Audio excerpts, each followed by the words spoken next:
Bonsoir et bienvenue sur boursicoté.com pour cette analyse technique du CAC 40 en clôture avec donc une petite constatation.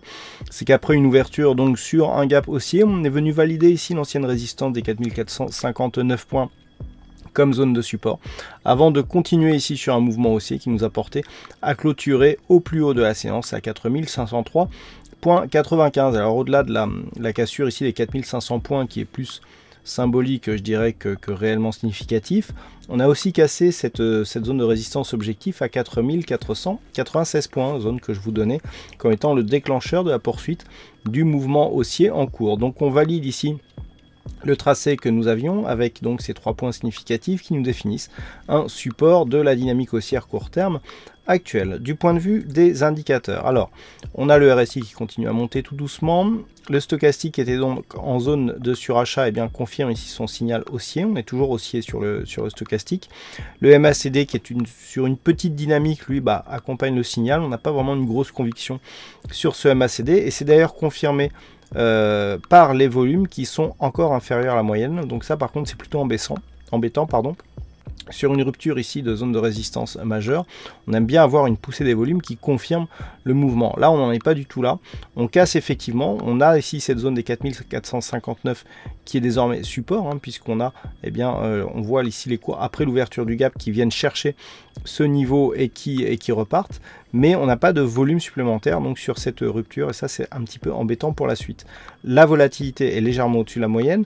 Donc bon, on a ici des signaux qui d'un point de vue chartiste ici nous disent qu'on est sur une poursuite d'un mouvement haussier qui était déjà entamé. On avait eu une première alerte ici sur la bougie du 9. Le fait que l'on casse ici, que l'on valide cette zone horizontale comme support est assez intéressant.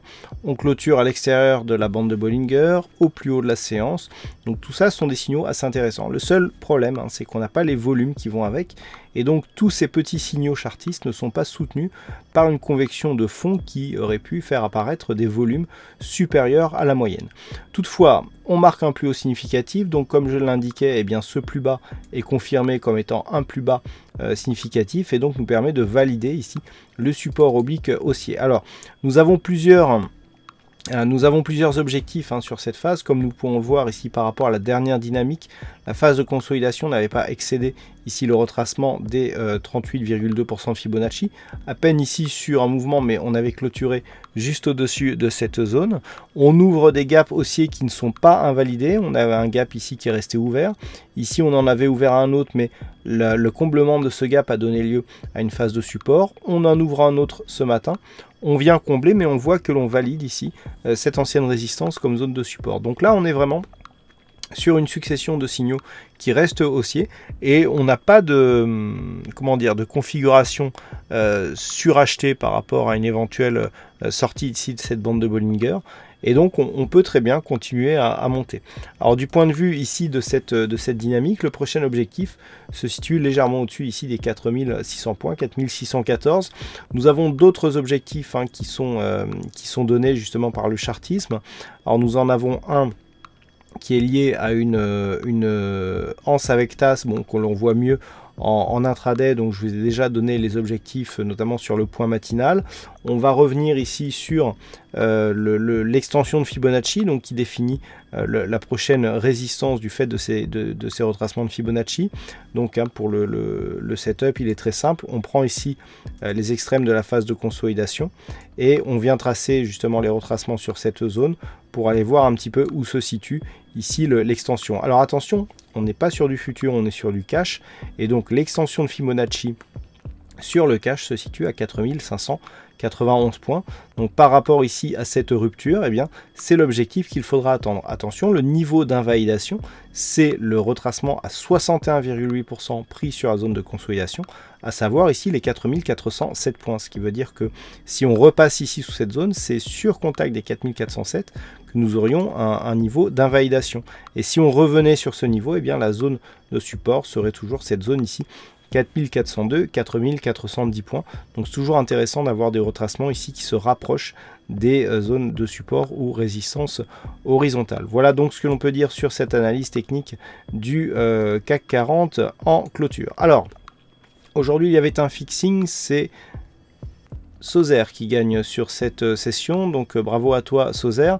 En ce qui concerne les statistiques, alors on recommence à avoir un petit peu plus d'occurrence ici sur cette configuration. Toujours est-il que on a une probabilité, alors on a peu d'occurrence, donc il faudra vraiment prendre ces statistiques avec beaucoup de recul. On a 56% de probabilité d'avoir une poursuite haussière. Par contre, un meilleur potentiel, bon, c'est assez léger, sur les phases de baisse. Donc, on risque d'avoir une configuration qui nous donne petite bougie haussière ou grande bougie baissière. Toutefois, le déséquilibre est très faible. Le nombre d'occurrences est faible aussi. Donc, il faudra vraiment prendre cette statistique à titre d'information et surtout pas initier des positions de trading en fonction de celle-ci. Là, ça sera vraiment purement spéculatif. Par rapport aux optimisations sur 5 jours, on est plutôt sur une probabilité baissière sur 5 jours. Là aussi, on a peu d'occurrences, donc une statistique ici peu significative, mais bon, en tout cas, il faut le dire. Donc sur ces 5 jours, notamment une statistique qui se dégage, qui commence à dominer aux alentours du 4e ou 5e jour. Voilà ce que l'on peut dire donc sur cette analyse technique, donc une statistique baissière, pardon. Voilà donc ce que l'on peut dire sur cette analyse technique du CAC 40 en clôture. Passez une bonne soirée, bonne chance dans vos prochains trades. On se retrouve dès demain pour d'autres analyses techniques sur le site boursicoté.com.